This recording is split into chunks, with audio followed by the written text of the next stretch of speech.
Hello, everyone. Thanks for being patient. Just want to make sure we have as many attendees as possible across lots of different time zones. We are up to now 124 and climbing, it looks like, which we appreciate the strong attendance. And if you've participated in any webinars before, we did one on Wednesday with seniors, last night with domestic students, tonight with international students. But it is a chance for you to see what we're planning for with remote learning beginning on Monday, a chance for you to ask questions related to student life, academic affairs, college counseling, how remote learning is going to begin on Monday, and hopefully a chance for us to answer them for you. We're going to limit our time to about an hour. We found that in about 50 minutes to an hour is the time that it's taken the last couple nights, and we're recording the best of these 3 sessions, and we'll share them with or make them available to you so that you can review the information and see it again. And some of the questions that we've seen, Raja will do a presentation in a moment about our academic program, what that'll look like, including schedule and everything else. That material will be available. So there's a lot of questions people are asking in terms of, can we see this again, or will this be available? Yes, it will. Before I pass it off to him, I just want to say that I hope everyone is safe and healthy during this challenging time. We are thinking of you, although you're not here on campus. You're constantly in our thoughts, and our teachers have been working very hard to deliver what Raj is going to present tonight. They've been working all week. They've been very creative and coming up with some really great solutions. And although I'm not surprised, because it is such a great group to be working with, I am proud to be able to be part of the team and have Raja share that with you tonight. So Raja, I'll pass it off to you and we can get going. And then after he's done, you can click on the little chat box, which is in the bottom of the window for Zoom, and type in your questions. I'll read those and pass them off to one of our panelists or answer it myself, and we will go from there. Raj? Good morning to many of you. Thank you for tuning in tonight. We are very excited to not only be able to talk about this plan tonight, but also knowing that all of the hard work is going to be able to come to fruition on Monday in our time. And so speaking on behalf of the faculty, we are really, really, really excited to have you back in our classrooms, even though that's going to look a little bit different. I want to emphasize from the outset that our approach to remote learning is really that of an approach. And so I'm going to talk about several components of that approach that have combined to take shape and form what we feel is a really cohesive plan to finish the learning outcomes that we embarked upon at the beginning of the year, and to see them through over the next 7 weeks. And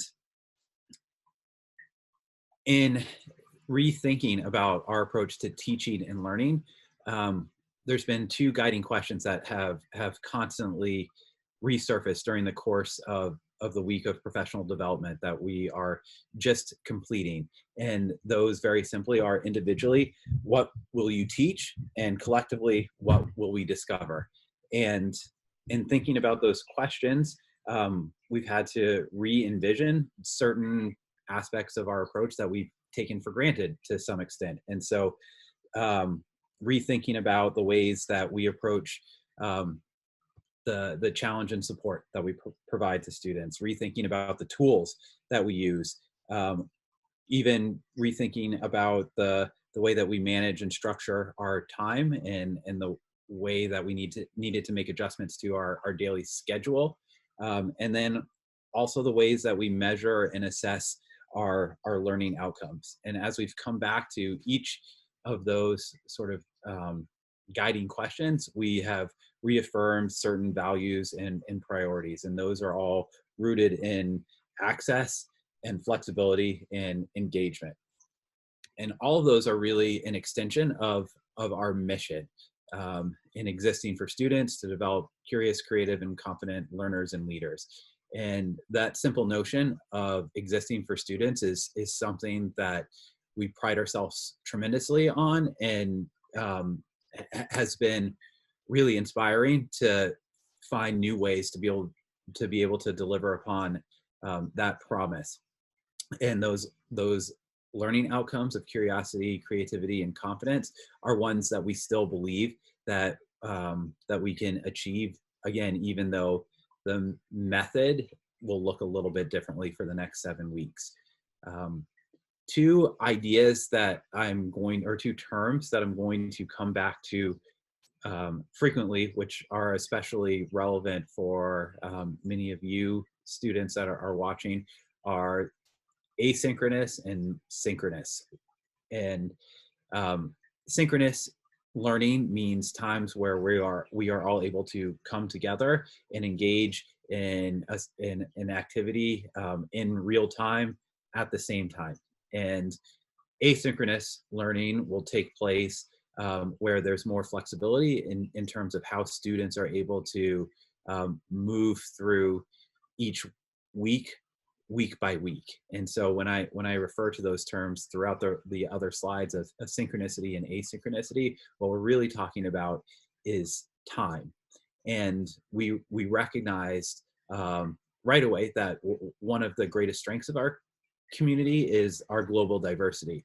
Now that we are no longer in the same place, that also poses some additional challenges in terms of thinking about where individual students and individual families are across the globe, literally. And when we look at one edge of our community on the West Coast and Pacific time in the United States, and then start moving in both directions, ultimately we are looking at a 16-hour difference between San Francisco on one side and Tokyo or Seoul on the other. And so finding those windows of times that are convenient, not unlike the very moment of time that we're in right now, were really important for us to identify, but also something that we have had to take into consideration as well as we work towards again the final outcome of our approach,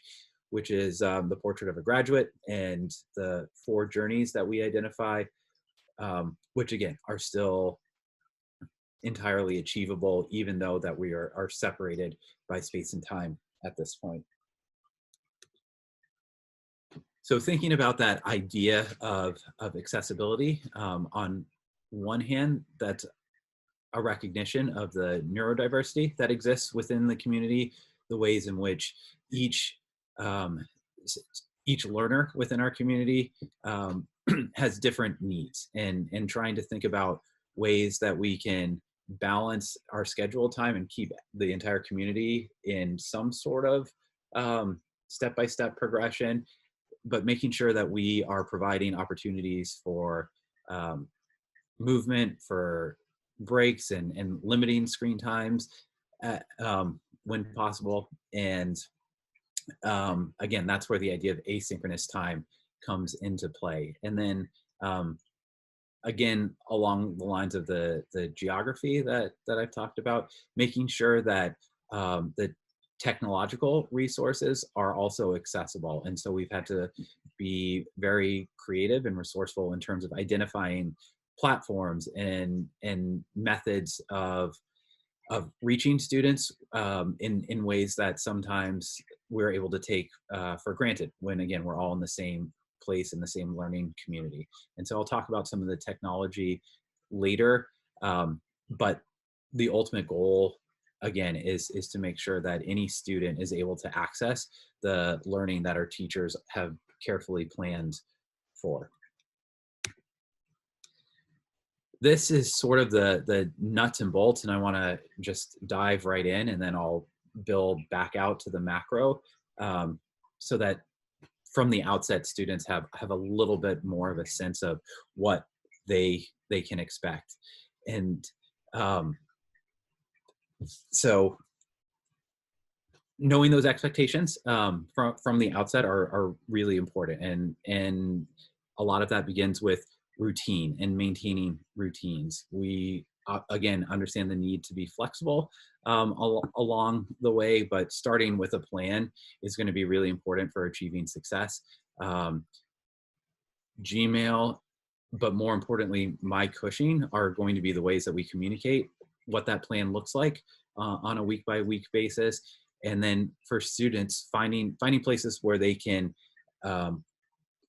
do the work that's being asked of them in as distractible free of an environment as possible. Punctuality and preparation will look different, and we've taken that into account as well. But one of the most important pieces that I can't stress enough is the recognition that support exists, and the need an opportunity to reach out for support if you in your own circumstances need help at any point, and that is in the form of your teachers who will be available and your advisors, and then if it's something that's a little bit more technologically oriented, we have created a very specific platform to collect that feedback where we'll be able to get that those answers back out to you. And any questions along those lines can be directed to virtualclassroom@cushing.org. So again, continuing along the lines of some of the nuts and bolts of what students can expect from their teachers, and also rethinking the challenge of assessment in terms of not being in a classroom where teachers have control over what's being distributed, and all of those other components. We have decided to forego all final exams, and instead of a final exam, students will complete a spring project or portfolio that will be completed over 7 weeks of virtual learning that progress in modular units. So the idea here is that over the next 7 weeks, each week will be constructed in a way that is outlined from the very beginning of the week. So when students log on at the beginning, they'll know their expectations.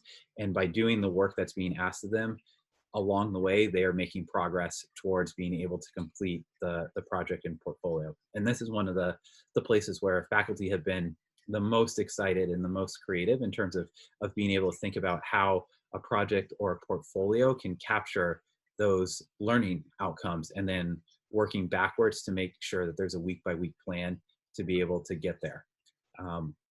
We have tried to think about ways to incentivize student participation, and so we are introducing a weekly engagement grade, which I'll talk about in a little bit more detail later. But the simple philosophy here is that if students are doing the work that teachers are laying out for them, then we want to find ways to give you credit for that. For any class that's happening synchronously or in real time, if time zones prevent being able to join, or a technological challenge surfaces last minute, every single synchronous class will be recorded in a way that it will be accessible for students to be able to follow along, and again, fulfill that component of an engagement grade.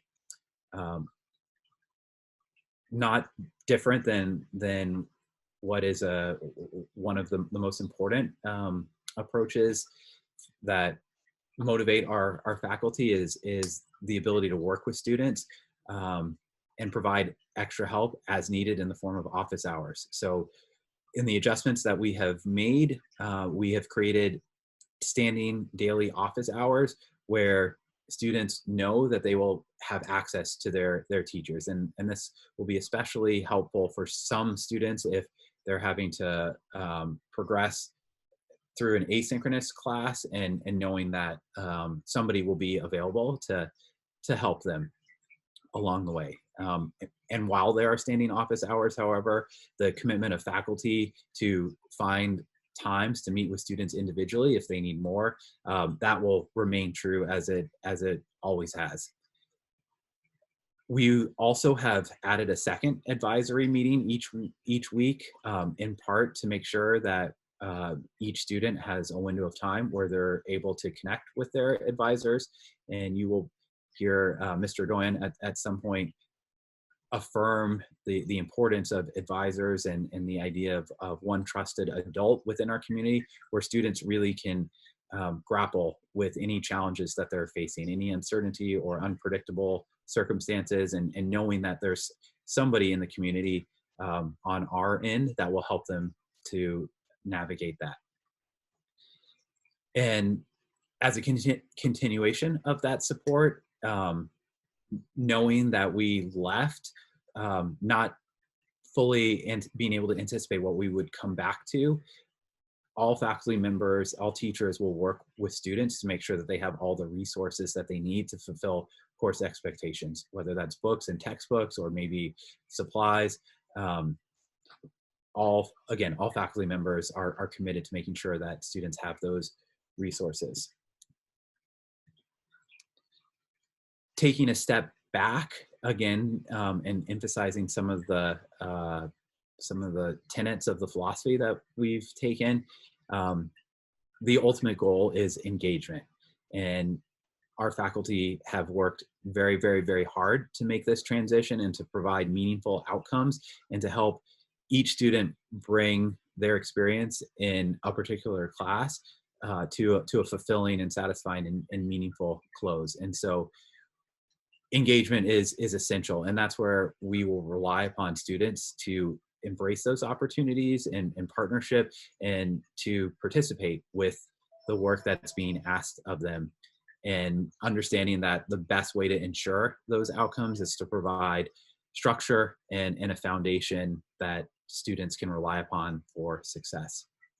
One of our mantras all week, as we have been working on making this transition that's important for everyone within our community, is the notion of this is not going to be perfect from the outset. We have already made some smaller tweaks during the course of this week to make sure that we're using my Cushing as effectively as possible, to make sure that we are anticipating places that could present challenges, and we want to offer you reassurance that we are absolutely being deliberate and acting with purpose, and if everybody exercises patience along the way and allows for adjustments to be made, then that ultimate goal of growth and progress we continue to believe is attainable. So coming back a little bit more to the idea of the week by week modular learning, faculty have thought very carefully and have already started to nail down the structure of what those final projects look like. And so beginning next week on Monday, students will progress in a week by week fashion, where all expectations for 1 week will be laid out at the very beginning of the week.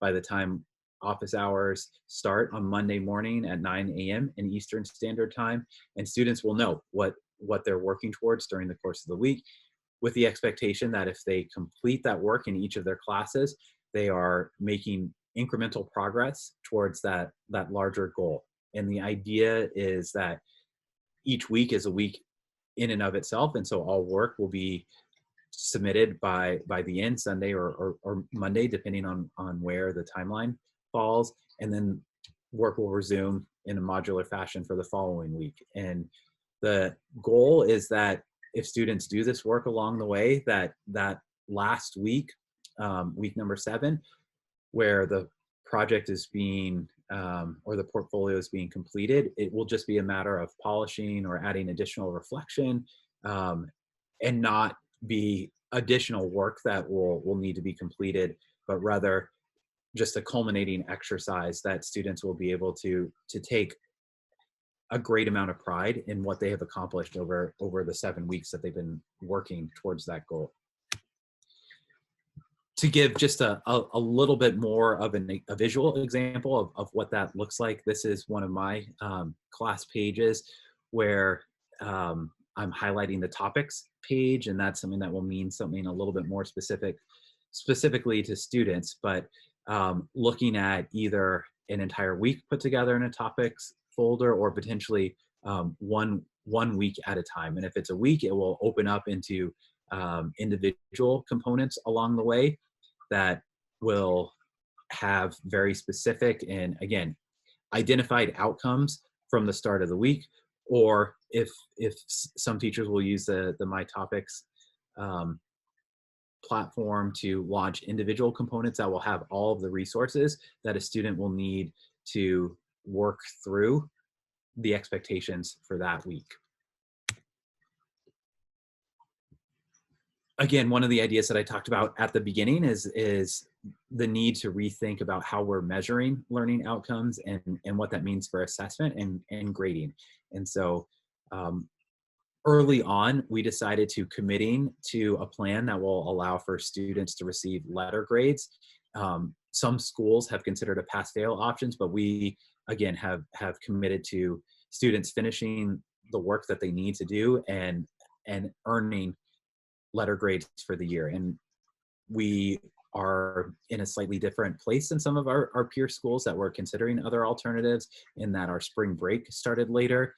And so we really are looking at 7 weeks to finish the year, which means that 75% of any class has already been completed.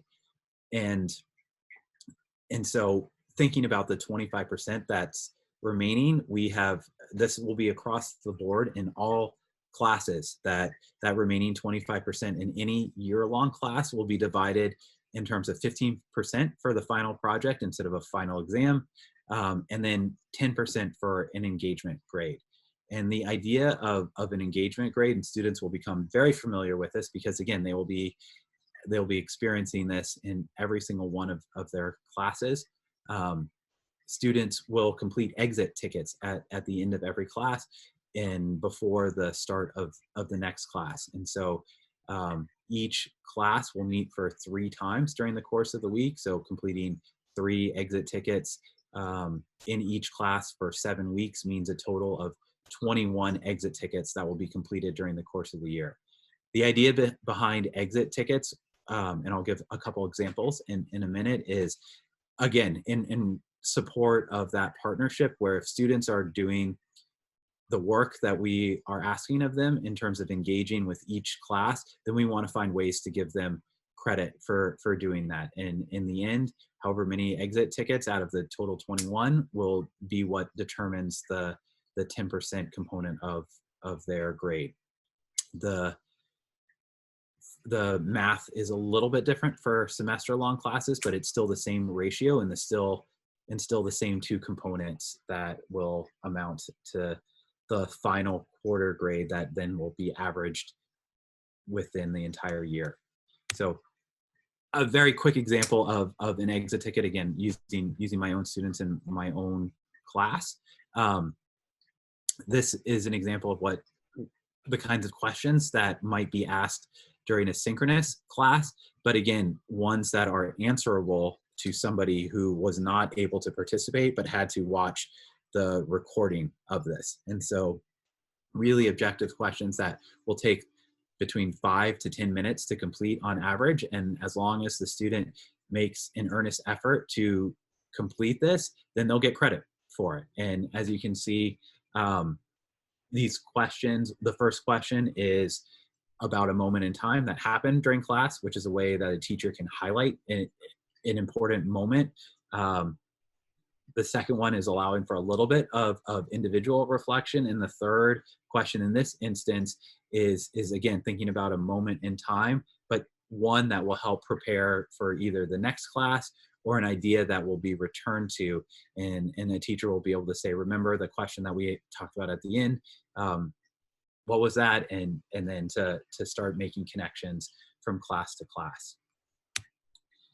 In terms of an asynchronous exit ticket, and that again means a class in which a student is not able to participate in the actual class, or many classes will be designed to be asynchronous from the outset. In fact, one of every student's classes will meet asynchronously at least once a week, and I'll explain that when I get into the schedule in just a little bit. But the idea of, again, being able to watch something that a teacher has prepared to watch virtually, and to have the teacher sort of guide the learning process for that hour. And so in this case, thinking about takeaways, and we've talked to the faculty about being really clear as they are constructing virtual lessons, whether that's a lab, a writing exercise, or whatever form it looks like, being really clear in the language that they're using so that students have what we've called breadcrumbs along the way.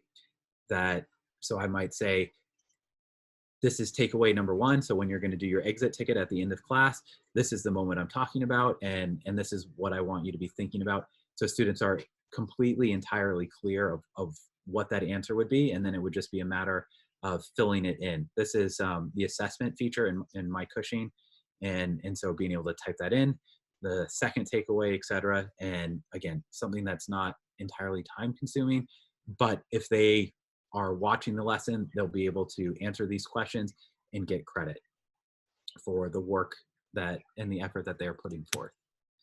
So here is the actual schedule.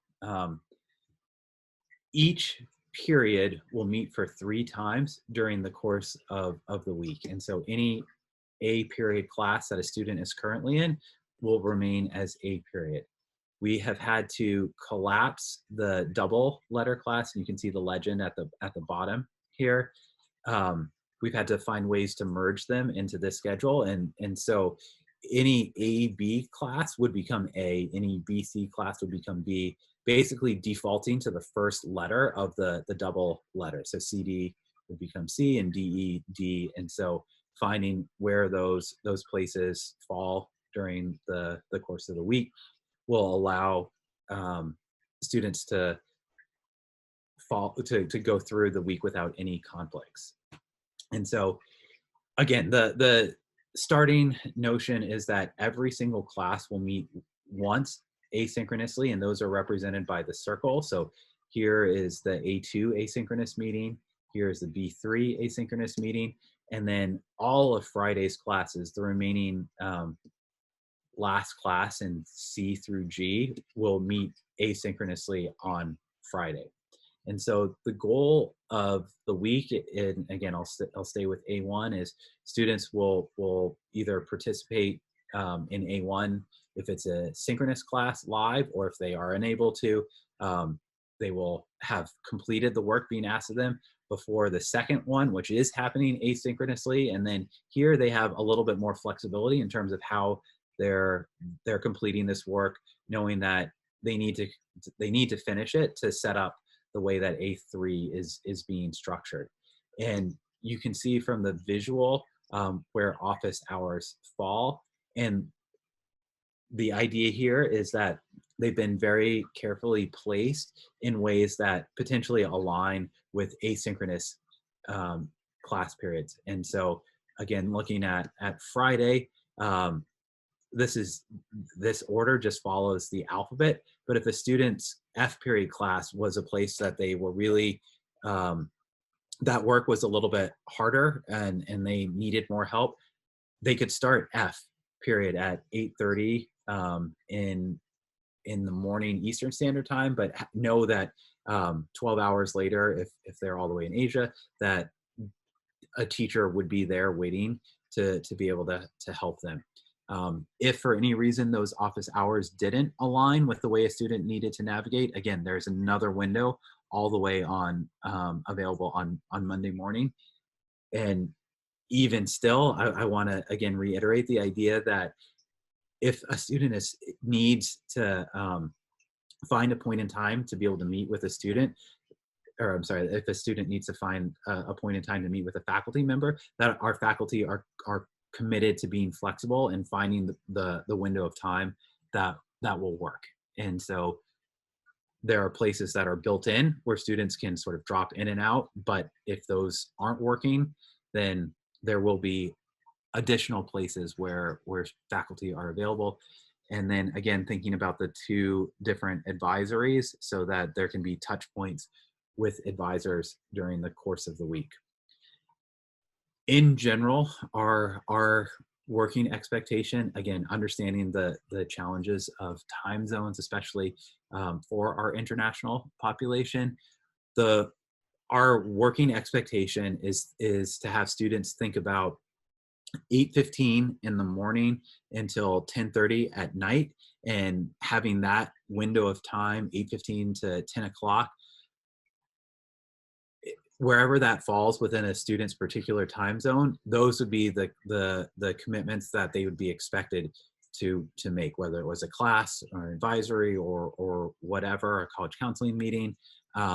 If it fell within that window, the expectation would be that they would participate. But anything outside of the window, um, the assumption is that students are, of course, welcome to join and to participate as their schedule and time allows. But anything that would fall with outside of that window would be recorded and made available for students to progress through in a different fashion.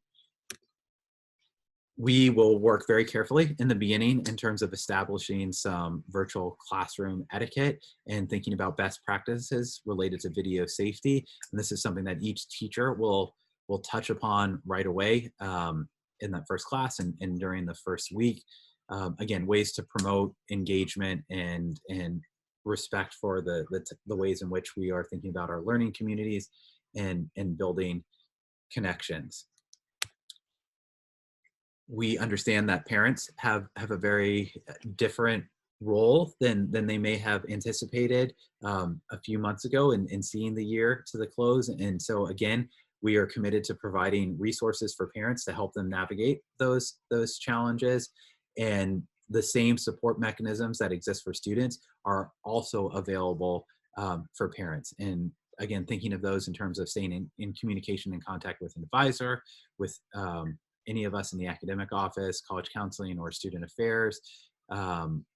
We are here to help as we would be otherwise. Coming back to the idea of technology, Cushing is the primary platform that all students have access to, and so we have committed to making sure that that we're fully utilizing that resource to its fullest capability, and that's where all students should think about going to find everything that they'll need. The My Day feature within Cushing will not be represented or translated into the new schedule, but I will show in a second the ways in which Cushing is able to help students work through their days. Similarly, like right now, the primary video conferencing platform that we will use is Zoom. But as we need to make adjustments, we also have the default mechanisms of Google Hangouts and GoToMeeting when those platforms are viable options. We've spent time exploring the functionality of all three, and we've landed on Zoom because of the ways in which teachers have enjoyed using it, and again, the accessibility across the globe. But we do have defaults in place if necessary. So this is a quick screenshot of how students might navigate finding a class. So again, this is one of my classes, AP Language and Composition. And so just by going to the bulletin board, and they'd be able to do this in any of their classes, they can see what the upcoming week looks like, and there'll be a hyperlink where they'll be able to access the meeting time for that particular class. And it's as simple as clicking there, and then they'll be taken in to that particular class. Or if it's an asynchronous class, there'll be a similar link that they'll be able to click on that will take them to the work at hand. So again, coming back to that idea of partnership and understanding the ways in which we want to support parents and students to the highest degree that we can, we've constructed a resource page that's being continually updated as new ideas surface, as other best practices surface, and we'll continue to make those resources available as we deem them to be effective, whether they're related to pedagogy, curriculum, accessibility, mental health and well-being, or again, just the simple ins and outs of how to use the technology. Students will be very familiar with all of this, but we want to make sure that parents have the supports that they need as well. So that's a lot to go through very quickly, and I hope you can see, again, the way, coming full circle to the way that we've really talked about this as an approach, and how each of those individual components tie together in ways that will allow students to find the most success possible, and what we hope will be in engaging in really meaningful ways, and again, thinking about those final portfolios and projects as places where they can be really proud of the work that they've done over the next 7 weeks. So Randy, I'll turn things back over to you, and I'm happy to answer any questions to anybody in the audience as necessary, as helpful. Thanks, Raja. One quick reminder, everyone should have, when they log into Cushing, some forms that they need to fill out, authorization for online learning. That needs to happen before Monday. So if one thing you could do immediately or sometime in the next 24 hours is to log into Cushing, and you will see those permissions there. There should be an alert. Is that right, Josh or Raja? Josh? Yes, sorry about that. When you sign into Cushing, you should see a yellow banner across the top of the screen, and that will ultimately bring you to two documents. And we just ask that you review those documents, and just ultimately acknowledge those just by giving a signature. Okay, great. And Josh, while we're talking, there was a question that I didn't see one actually about academics, but we can revisit that after. Other ways we're maintaining community, other resources. There's a question besides remote learning, what are students going to have access to? Yep. That's a great question. And when we're here at Cushing, we talk about the idea of community a lot. And we really understand how strong the bonds are of our community are. And some ways that we're going to really start to explore how to create that re-engagement and engagement from our students, being all throughout the country and all throughout the world, is really thinking about what ultimately makes our community great. And so we will be, doing things like trivia to ultimately engage our people. I know Power Source, which is through our athletic office, has been thinking a lot about health and wellness. And they are actually going to be putting out videos daily, which can be done synchronously and asynchronously. That will allow people to have healthy movement. From the Student Affairs Office, working with our counselors and health services. We are still going to be providing check-ins with students. We are still going to be working with students to make sure that they're getting the support that they need. And our counselors are also looking at providing things like mindful moments, and even how to really start to practice, again, how to be healthy, how to balance a lot of these new realities that we're facing, and to ensure that we are creating the best experience possible.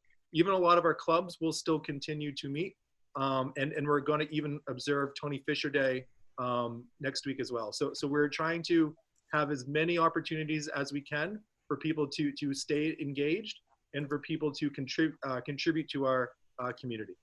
Great. Raja, what about, there's a question about quizzes and tests.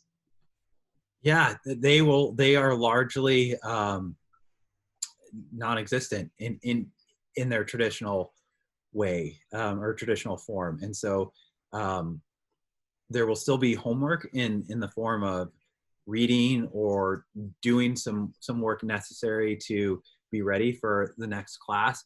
But again, we have really changed our approach to assessment and replaced quizzes, tests, and final exams with that engagement grade, which will be the completion of those exit tickets that I referred to, and then the final project. And each teacher will have work that students will be doing along the way to complete the final project, but it will not look the same as it did when everybody was on campus and potentially starting class with a quiz over a reading or a quiz over a math problem set. Teachers will be providing feedback in very different forms. So the exit tickets can be review, they can be assessment. It's really a tool that has a lot of different uses for both teachers and students. Exactly. And so the really, again, like I continue to say they are a way for students to get credit for doing the work that's being asked of them each week by attending classes or watching classes, participating virtually. Some teachers may think about a particular week as offering 3 asynchronous classes. And so, but each one will be very deliberate in terms of the way it builds upon each other and tries to get to that, the goal of that weekly unit, that weekly module. And then each weekly module builds upon itself. And by the end of 7 weeks, everything will come together into that final project or portfolio. Great. Question about office hours. Are they mandatory? Are they as scheduled? How would that work?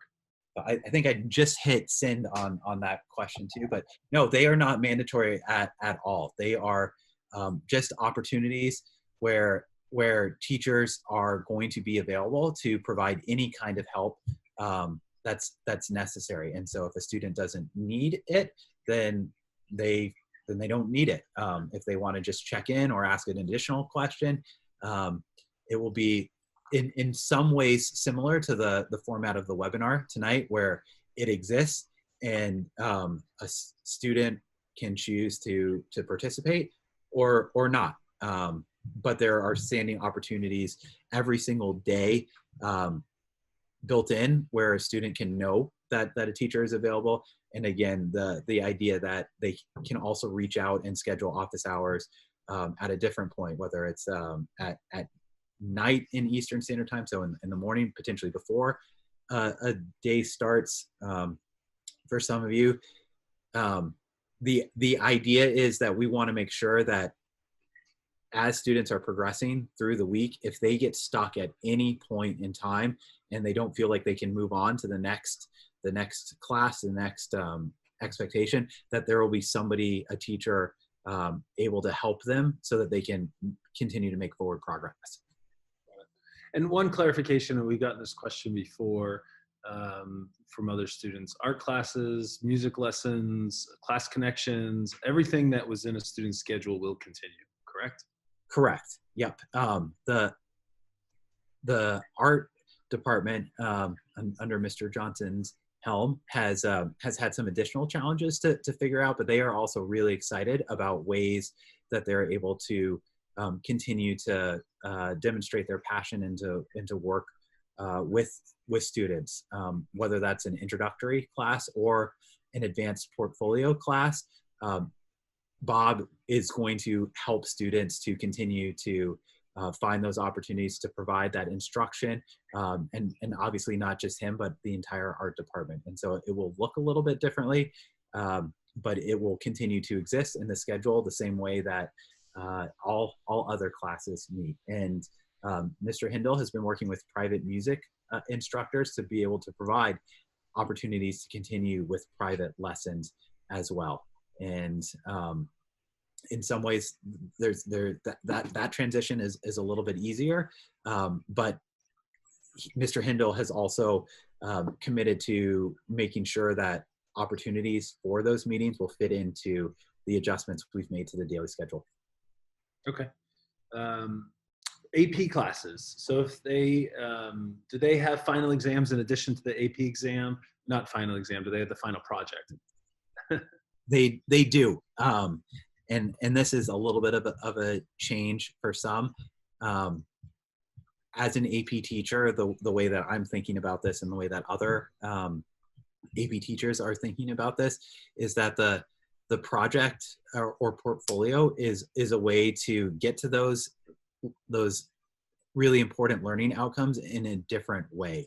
And so the expectation is not that it's going to feel like a greater time commitment or a greater challenge, but just a different way of providing direction, in addition to the AP exam itself, in ways that whether it's finishing up a book or rethinking about all the different ideas that have been explored during the course of the year and bringing them together.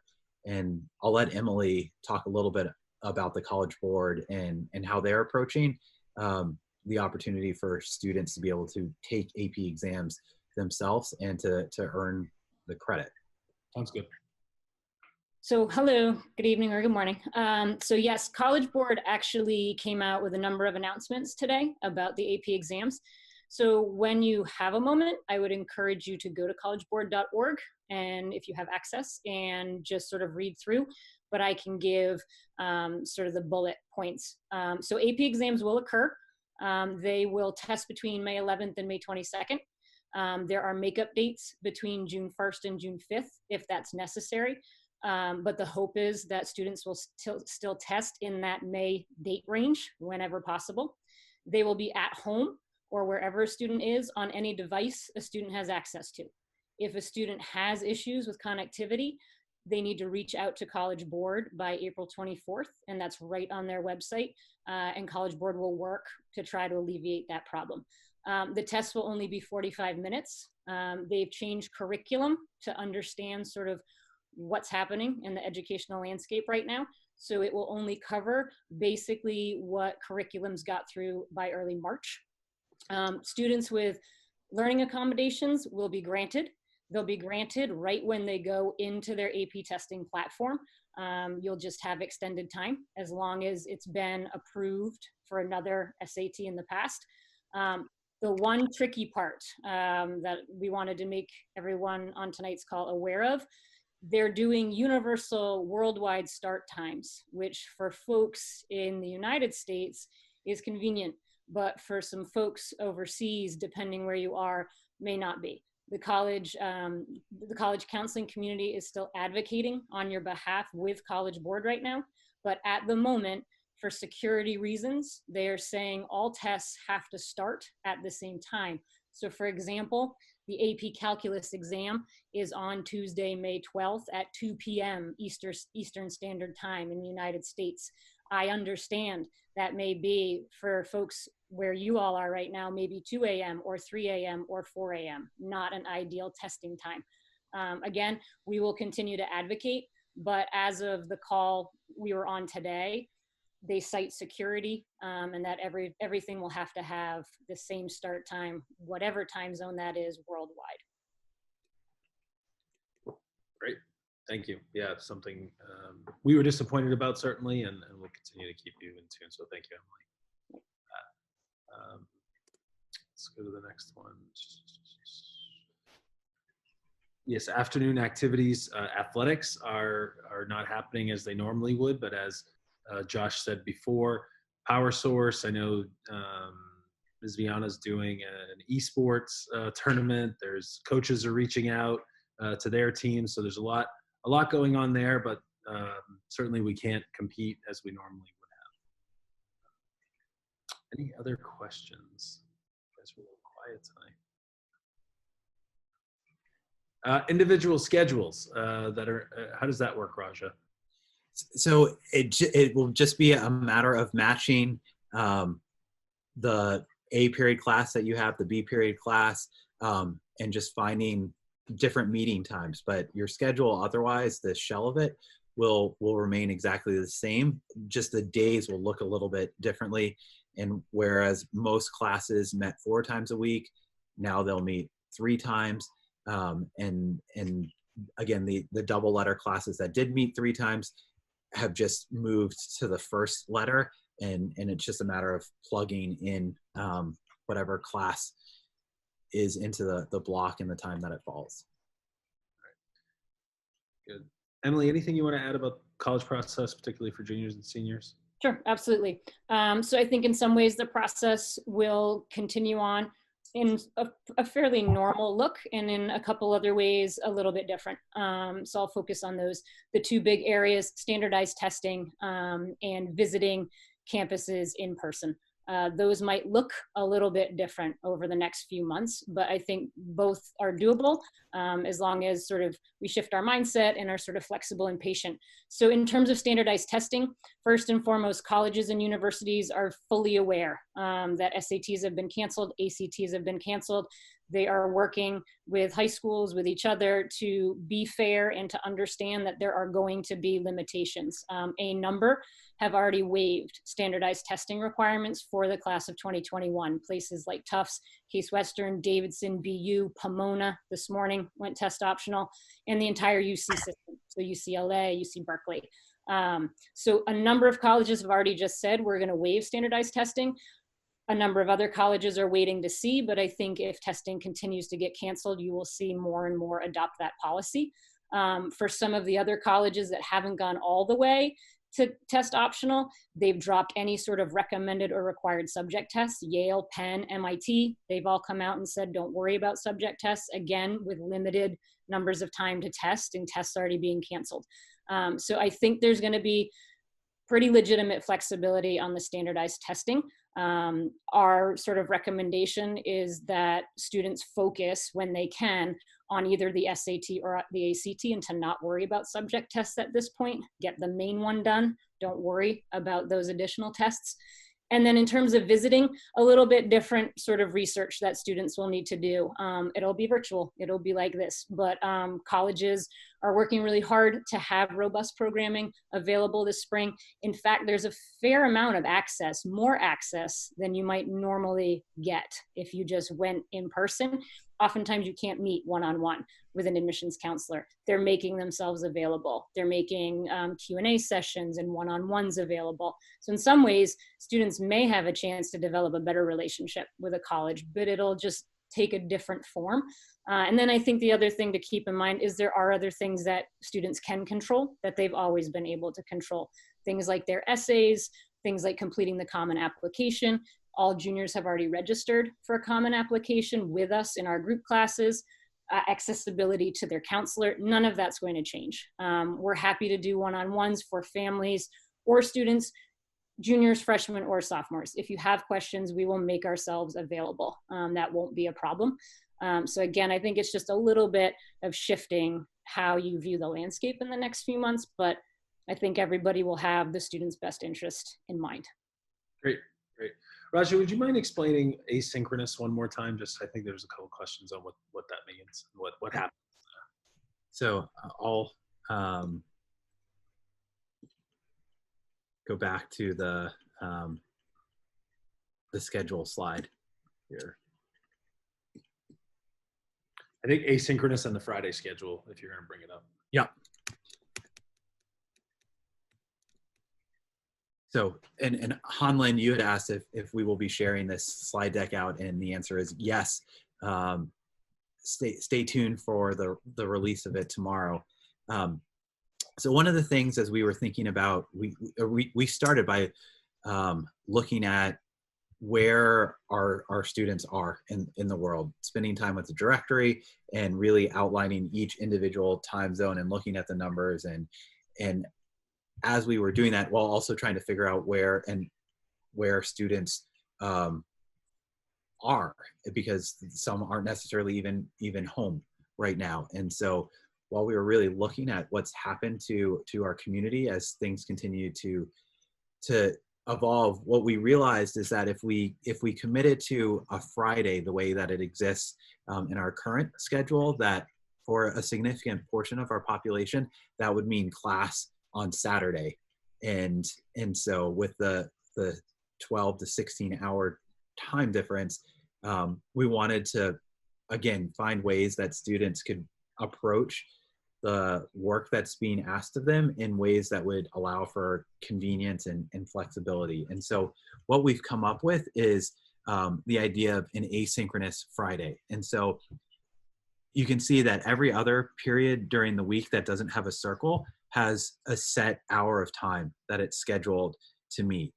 All of the asynchronous classes don't have that same window of time, which means that students will be completing them at whatever time works for their circumstances, at whatever time it just makes sense for them to be able to do it. And so after the third meeting of A period on Thursday at 1:15, even for students in Central Time, so if that includes those in Mexico or other places in South America, you could potentially start on any one of these 6 classes right away, again, knowing that teachers from those classes are available to help. Or if it's been a long week and circumstances are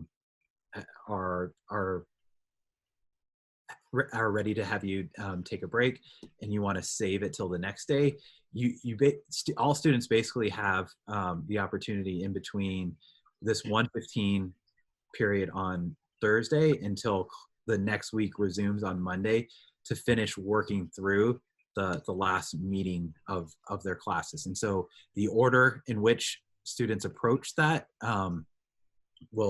it's completely up to you individually. And each class will have something that looks like this, where if it is an asynchronous class, instead of a Zoom link, it will be a link to a video a screencast that a teacher has recorded that's working through a problem set, doing a virtual lab. If it's an art class, potentially doing a demonstration that students are going to be asked to participate along the way with. And then each one of those classes will have an exit ticket at the end. So as soon as you're done with that class, you can take your 5 to 10 minutes, complete the exit ticket, submit it to the teacher, however they've asked for it, and then you've finished the work in that class for that week.